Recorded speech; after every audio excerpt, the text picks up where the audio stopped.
It is with great pleasure to continue with you about the literature of LCMS and LCMSMS. In the previous literature, we talked about the mass, general rules of fragmentation, as well as definition of mass spectrometry, etc. Now we are going to talk about what is the aim. First, instructions for LCMS interpretation, and second, what about the theory and practice, how we solve the problem, and how we use such a modern technique for structure elucidation? If we say LCMS, it stands for liquid chromatography mass spectrometry. It means that we have the tool of liquid chromatography, which is separated technique, and it combined with mass spectrometry, which is identification of known compound. And this is one way of dereplication, which means that early identification of compound is before we do the isolation. I would like to remind you that it gives an idea about molecular weight, molecular formula, isotopic incorporation, and of course with peptide analysis. If we would like to give a short idea about liquid chromatography, it is in very simple way. We put the sample here. Then the sample will be carried by the solvent. It goes to the column. And after it goes to the column, by UV detector, you could identify the mixture of compounds according to retention time. Then it injected to ion source. And finally, you get the spectra. Of course, the important unit of liquid chromatography is the pump. So the pump with the column with high flow rate, you get better separation. This is the difference between liquid chromatography and column chromatography, or HPLC and normal column and thin layer. And you can go back to my lecture about chromatography, which I have explained earlier. In very simple way, the solvent, which is connected, of course, with other units. So the sample injection will be carried by column using the pump. Then it goes to the mass spectrometry, which is ion source, mass analyzer, detector, till you get the output. Second step is, if you do the mass spectrometry, then you need literature data. If you work with plant species, then you need literature about species. And you might need also information about the genus as well as the family. Then you started to do the literature work in this nice way. After that, you will see the molecular ion peak. For example, this is the exact mass and the identified compound through the fragmentation pattern to get the acids. So it takes a time to do this interpretation. If you do it manually through all this literature data, just only to identify one or few compounds, it can take a month or more. So you can see what we will end the lecture with, how we can save the time, how we can save the energy, and of course, we get nice data. So if you have a time, then how you invest it perfectly before. Of course, if you hear that, you would say, oh my God, I will take months to identify compound. This is very tough, right? But we will see. So the first interpretation that, you know, of course, you start to think about calculation. Then start to think, oh, then if you get the compound, you are very happy, right? So let us talk about HPLC. And this is HPLC. When you get the chromatogram, you see how many compound? Huge, lot of compounds. Then, and it started from, if it is reversed phase, from polar compound, and it ended by non-polar compounds. Let us take one example of this. This is one of the component, one of the major peak. So major peak, this is medium peak, and this is low peak. Of course, for the mass, for the HPLC, this is the retention time reversed by the relative abundance. And the retention time is 1 of course, one of the tools for also helping in identification. If you have non-compound and you do the analysis exactly with the same column, stationary phase as well as mobile phase. Then let us talk about mass spectrometry. The mass spectrometry, it means that I get negative mood. It means that you subtract the compound with -H. And if it is positive mood, you add one proton, which is positive H. Let us say, for example, this one is a positive one. It means that you add one proton. And the mass, as we have explained before, it is with M over Z, and this is the relative abundance. On the other side, you can see that relative abundance this side. So if you get this compound, for example, in this case, you call it mass spectrometry. So HPLC connected with mass spectrometry. But if after this, it's only molecular weight, what you can do? We think together. Then it is this 763, you will see 100 or even more with the same molecular weight. So how I can differentiate between it? Let us think together. If it is only molecular weight, then you cannot identify the structure. So how we can solve the problem? It comes, the solution, the magic, MS. It means that this is the first mass, is the molecular weight. This is the second mass, which you get fragmentation. So the first peak on the right-hand side is the total molecular weight, as we explained.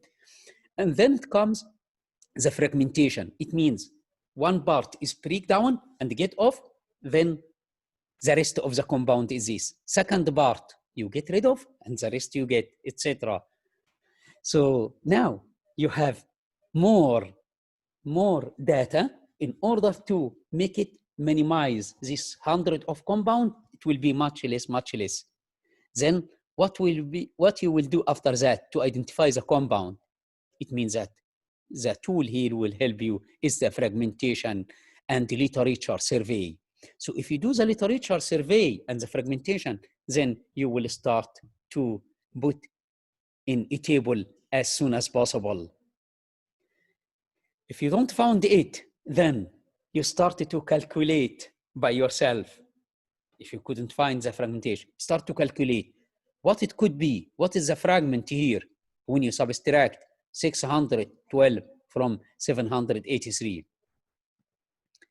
Then you calculate the next one, calculate next, etc. And what help you for this calculation?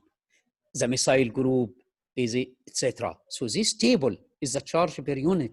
This is help you a lot to see what you have lost.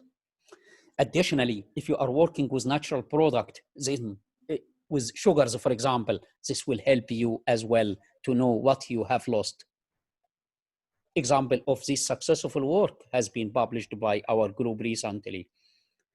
What is the other tool? What is the other benefits of MSMS? In food chemistry, you know, aflatoxin. If you have a kind of stored food like spices, wheat, etc., this after some time it could be contain aflatoxin, which is very toxic and has a lot of side effects, and you get many diseases. So how to solve the problem without isolation and purification? Then you have the magic MS. Why? Because it can make early identification.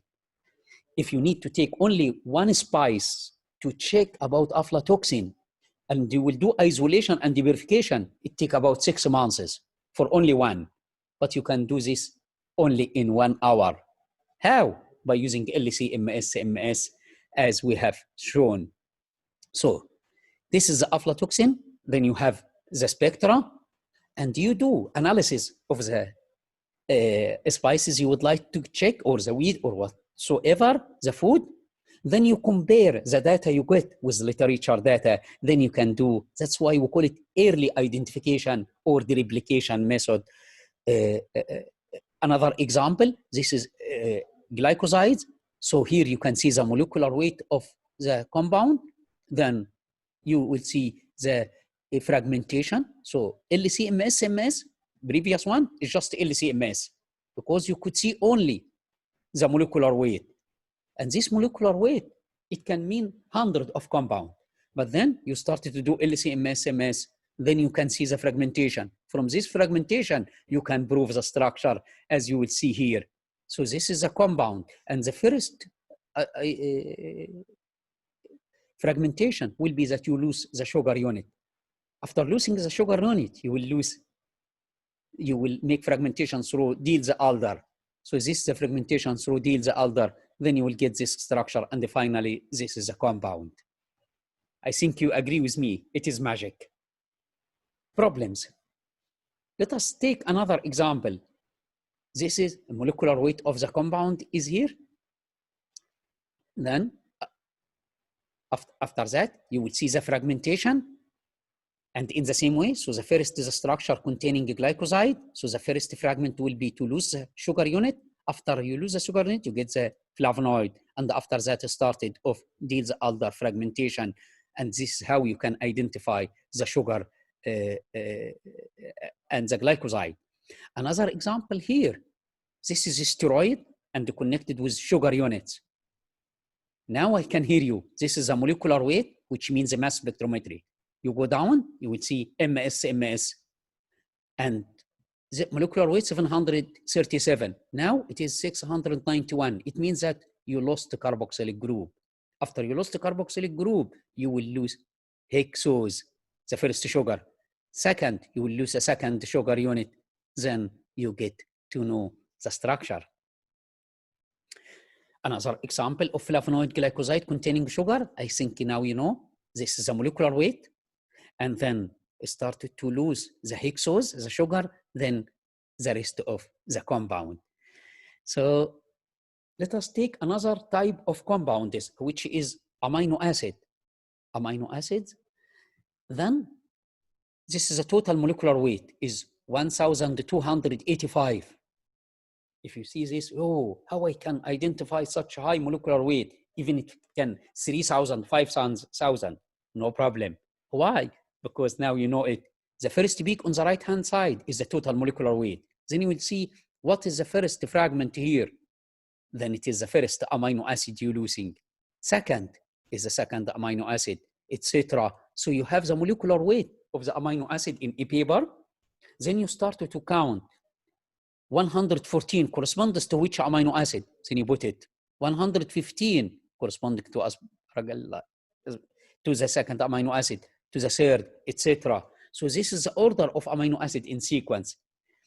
So this is the uses of mass spectrometry. Another molecular weight you can practice to see the fragmentation likewise. Then I have a question to you. What about if it is unknown source? What means you couldn't compare your data of MS with any literature? It means that it has not been isolated before. So I'm lost. How to solve this problem? This is my question. How to identify the compound? Then the only way is isolation and purification, then structure elucidation using NMR as well as mass spectrometry. So now we get to conclude that LCMS could help you for identification of the compounds which you already know, because you have literature data which has been stored in the database, or you can compare it with not only that, but with literature as well. Then you could identify the structure. Otherwise, you have to isolate and verify the structure. So this is the only way, right? Then this is how you could identify, by searching for classes of compounds in the whole family, or in the genus, or in the class of compounds. Then you can get to identify the compound. Read on the classes and how the degradation and so on. This, of course, will help you. And additionally, of the database, you can use Google as well. This will help you for identification. From this point of view, the mass spectrometry or LCMS, it helps you for structure identification of non-compound, but also it has application on food as well as in drug metabolism, right? Then we go to a very new technique, which is called gnabs. It helps you, this program, for LCMS. As I told you before, you could stay 1 month just to look only to the literature.